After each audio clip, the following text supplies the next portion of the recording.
Praise the Lord. ஆண்டவருடைய நாமம் மகிமைப்படுவதாக.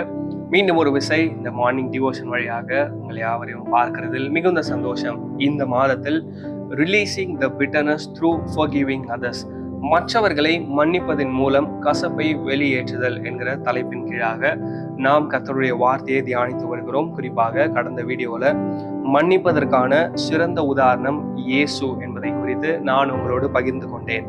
இயேசு சிலுவையில் இருக்கும் அல்லது சிலுவையில் தொங்கும் அந்த நேரத்திலும் மன்னிப்பதை தெரிந்து கொண்டார். ஸ்தேவான் கல்லெறியப்படும் அந்த நேரத்திலும் மன்னிப்பை தெரிந்து கொண்டார். அதே போல மத்தேயுவில் நம்ம வாசித்தோம், பேதுரு இயேசுவினிடம் கேட்ட பொழுது ஆண்டவராக இயேசு கிறிஸ்து எண்ணற்ற முறை நாம் மற்றவர்களை மன்னிக்க வேண்டும் என்பதை ஒரு உவமையின் மூலமாக சுட்டி காட்டியதை நாம் தியானித்தோம்.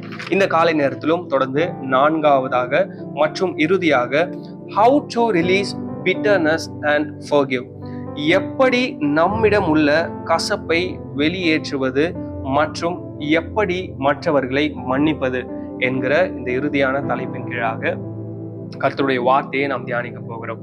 வேகமாக 4 காரியங்களை 4 வசனங்களோடு சுட்டி காட்ட விரும்புகிறேன். மற்றவர்களை எப்படி மன்னிப்பது, எப்படி கசப்பை வெளியேற்றுவது. நம்பர் 1 என்ன பண்ணணும் அப்படின்னா, choose to forgive, மன்னிப்பதை தெரிந்து கொள்ளுங்கள். ஃபர்ஸ்ட் வீடியோவில் நம்ம பார்த்தோம்ல, மன்னிப்பதற்கான ஒரு அழைப்பை ஆண்டவராகிய இயேசு கிறிஸ்து உங்களுக்கும் எனக்கும் கொடுக்கிறார். அப்போஸ்தலனாகிய பவுல் கொலோசியர் நிருபத்தில் நம்ம வாசித்தோம் 3:13 ஒரு கட்டளை என்ன பண்றாரு அப்படின்னா விசுவாசிகளுக்கு கொடுக்கிறார். எனவே மன்னிப்பதை முதலாவது தெரிந்து கொள்ளுங்கள். இதைதான் எபேசியர் 4வது அதிகாரம் 31-32 நாம் வாசிக்கிறோம். சகல விதமான கசப்பும் கோபமும் மூர்க்கமும் கூக்குரலும் தூஷணமும் மற்ற எந்த துர்க்குணமும் உங்களை விட்டு நீங்க கடவது, ஒருவருக்கொருவர் தயவாயும் மன உருக்கமாயும் இருந்து கிறிஸ்துவுக்குள் தேவன் உங்களுக்கு மன்னித்தது போல நீங்களும் ஒருவருக்கொருவர் மன்னியுங்கள். அப்போ நம்ம கிட்ட இருக்க கசப்பு, கோபம், மூர்க்கம், கூக்குரல், தூஷணம், எந்த துர்க்குணம், இது எல்லாமே நீங்கணும் அப்படின்னா இதுக்கு ரொம்ப ரூட்டா இருக்கிற அல்லது அடிப்படையா இருக்கிற விஷயம் என்ன அப்படின்னா, we need to forgive others, மற்றவர்களை நாம் மன்னிக்க வேண்டும். ஏன் அப்படின்னா அப்போதான் அந்த கசப்பை வெளியேற்ற முடியும். இது முதலாவது நாம் செய்ய வேண்டிய விஷயம், மன்னிப்பதை தெரிந்து கொள்ளுதல்.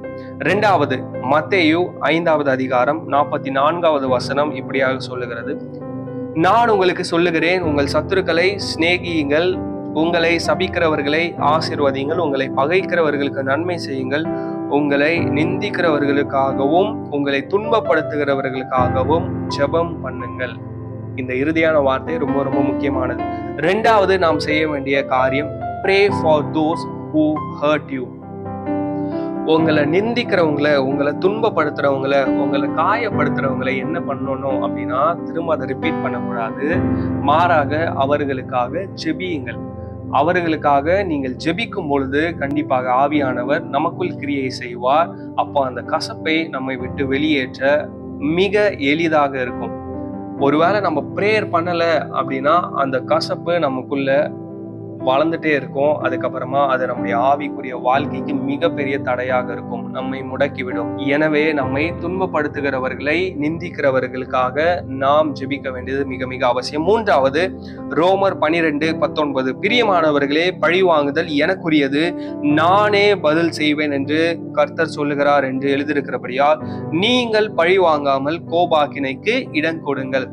Trust God for justice and healing, தேவனே நீதி செய்வார், அவரே நம்மை சுகமாக்குவார் என்பதை நாம் நம்ப வேண்டும். அதை விசுவாசித்து அறிக்கை பண்ண வேண்டும்.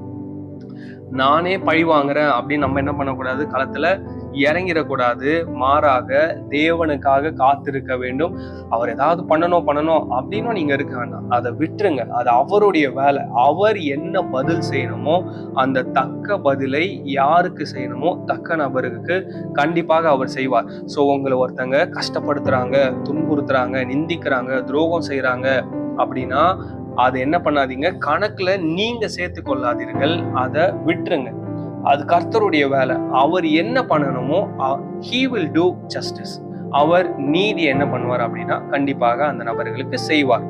4வது சொல்லி முடிக்கிறேன், 1 பேதுரு 4:8 எல்லாவற்றிற்கும் மேலாக ஒருவரில் ஒருவர் ஊக்கமான அன்புள்ளவர்களாய் இருங்கள், அன்பு திரளான பாவங்களை மூடும்.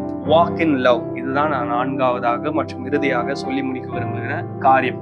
அன்பில் நீங்கள் நடக்க பழகி கொள்ளுங்கள். என்னதான் உங்களுக்கு தப்பு செஞ்சாலும் அந்த அன்பு இருக்குமானால் அன்பு திரளான பாவங்களை மூடும்.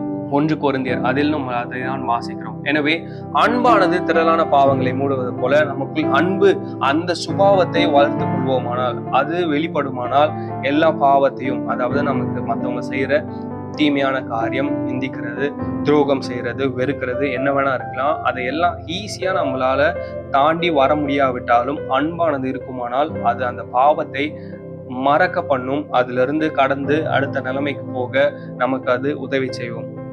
எனவே இந்த 4 காரியத்தை மறந்து விடாதிருங்கள். மன்னிப்பதை தெரிந்து கொள்ளுங்கள். உங்களை நிந்திக்கிறவர்களை, துன்பப்படுத்துகிறவர்களுக்காக நீங்கள் ஜெபம் பண்ணுங்கள். தேவனே நீதி செய்வார் என்பதை விசுவாசியுங்கள், நம்புங்கள். அவருடைய கரத்துல அதை விட்டுட்டு காத்திருங்கள். 4வது, அன்பில் நீங்கள் நடக்க பழகி கொள்ளுங்கள். இந்த 4 காரியங்களை செய்யும் பொழுது மற்றவர்களை மன்னிக்க முடியும். நமக்குள்ள இருக்கிற கசப்பை நம்மால் வெளியேற்ற முடியும்.